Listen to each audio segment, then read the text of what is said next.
Mga kapuso, malapit na ang tag-init at matapos magpakilig ng Sparkle Star sa kanilang fans ngayong buwan ng mga puso, ano naman kaya ang kanilang summer plans? Alamin sa chika ni Katati Bayan.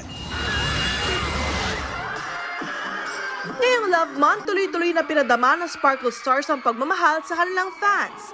Sa Sparkle Grand Fans Day, post-Valentine gift ni abot kamay na pangarap star Ken Chan ang harana for fans. May maswerteng fan pang nakasama ng malapitan si Ken on stage. Nag-perform din sina Althea Ablan, Liana Castillo, youngest P-pop group Cloud7. Nagpakilig din ng Sparkle Kilig Series stars na Ashko o Ashley Sarmiento at Marco Massa at Bryce o sina Princess Aliyah at Bryce Eusebio na nag-dinner date pa habang nasa Ferris wheel. A few months na lang din ay tag-init na. Ano naman kayang vacay plans nila? Nakaset ako pumunta ulit ng Thailand. Gusto ko naman ma-explore yung Phuket. And hindi ko pa napupuntahan yung Vietnam and Cambodia. And I'm really looking forward na mapuntahan to. Palawan. Palawan. Ano kaya Siargao? Amalfi Coast, Italy. Talaga pinaka gusto ko puntahan, yung mga beach sa Italy. Gustong-gusto ko yung views doon, tsaka yung feel, yung vibe nung place. Gusto ko po talaga mag-Singapore this March kasi si Taylor Swift!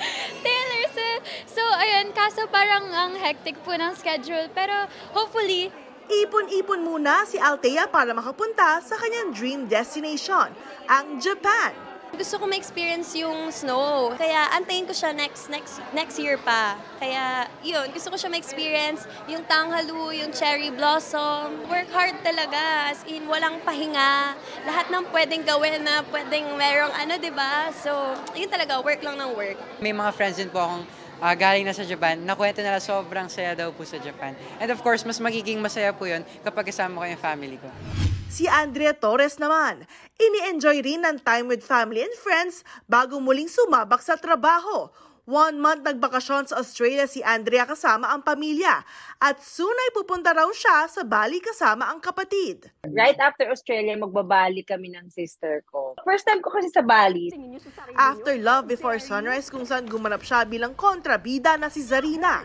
Ano kayang klaseng project ang gustong magawa ni Andrea?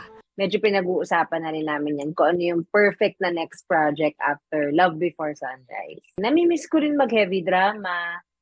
Pero at the same time, medyo namimiss ko rin yung parang action.